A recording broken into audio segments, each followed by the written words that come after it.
오늘은 명예훼손죄에 대해서 알아보도록 하겠습니다. 명예훼손은 사람의 평가를 저하시키는 발언을 명예훼손이라고 합니다.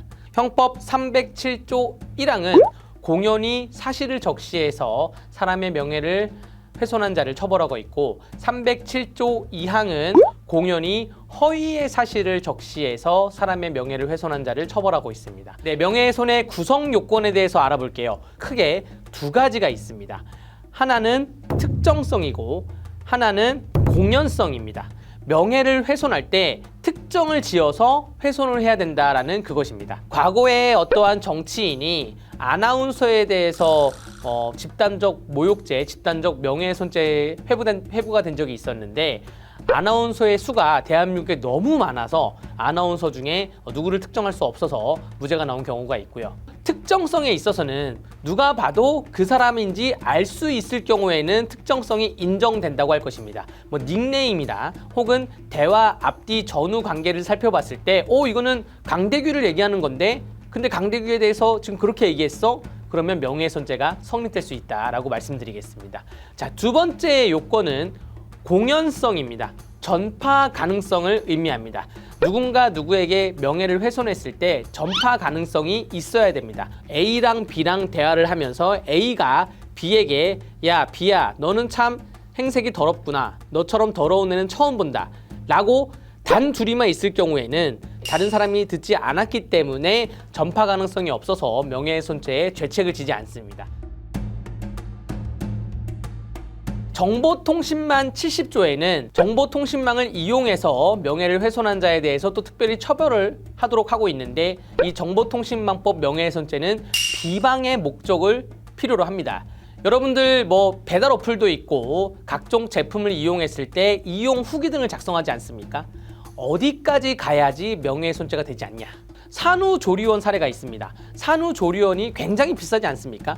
굉장히 비싼 산후조리원을 내가 등록을 해서 서비스를 이용을 했는데 서비스가 너무나 마음에 안 드는 거예요. 그래서 산후조리원 이용자들이 이용하는 인터넷 카페에다가 글을 작성하게 됩니다. 신랄하게 비판을 해요. 그래서 산후조리원이 그 이용자를 상대로, 게시글 작성자를 상대로 명예훼손죄로 고소를 합니다. 최종적으로 대법원에서는 무죄가 나왔는데, 그 이유는 네 가지로 압축이 될 수가 있습니다. 첫 번째, 겪은 일에 대해서 다소 과장된 표현이 있지만 객관적 사실에 부합한다는 사실. 두 번째, 주관적 평가를 담은 이용 후기에 불과하다는 사실. 세 번째, 게시글 작성한 곳은 산후조리원을 이용하는 이용객들만 보는 것이다. 전파 가능성은 없다. 네 번째, 환불을 목적으로 작성하거나 사익을 위해 작성하지 않았고 공공의 이익, 정보 제공을 위해서 작성을 했다. 이 네 가지 이유를 가지고 대법원에서 명예훼손은 아니다라고 판시를 내렸는데, 여러분들께서 이용 후기를 작성할 때 이런 네 가지 기준의 원칙에 의해서 공공의 목적, 또 이용하는 사람들에게 정보 제공을 위해서 객관적 사실에 부합하게 이런 내용을 가지고 작성을 한다면 명예훼손죄에 해당되지 않을 것이다 라고 말씀드리겠습니다.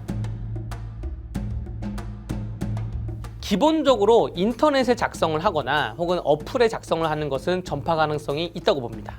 배달 어플의 이용 후기를 작성을 할 때 객관적 사실에 부합하지 않고 비방의 목적을 가지고 작성을 했다. 그러면 명예훼손죄의 죄책을 질 수가 있습니다. 이제 음식이 짜다, 혹은 배달이 늦었다, 혹은 젓가락이 2개 와야 되는데 하나가 왔네요. 이런 거는 충분히 의사개진을 소비자로서 할 수가 있고요. 그 이외에 다른 비방의 목적을 가지고 하시면 안 된다고 보여지시고, 만약에 업주가 나는 객관적으로 후기를 남겼는데 업주가 거기에 대해서 고발을 하겠다라고 한다? 이거 협박죄입니다. 거기에 대해서는 또 단호하게 소비자로서 권리를 행사하시길 바랍니다. 명예훼손은 반의사 불벌죄입니다. 누구나 말실수를 할 수가 있어요. 내가 말실수를 해서 명예훼손으로 고소를 당하면 사과를 하고 용서를 구하고 합의를 구하면 그러면 그 죄는 없어집니다. 수사 단계에서 경찰, 검찰 단계에서 합의를 하면 재판까지 안 가고요. 재판에 가서 합의를 하면 공소 기각이 됩니다. 누구나 말실수를 할 수 있기 때문에 죄송하다 말씀드리고 합의를 하고 양해를 구하는 그런 아름다운 사회가 되기를 추천하겠습니다. 네, 오늘은 명예훼손죄에 대해서 알아봤습니다. 다음에는 모욕죄나 기타 다른 범죄에 대해서 살펴보도록 하겠습니다. 저희는 다음 기일에 만나요.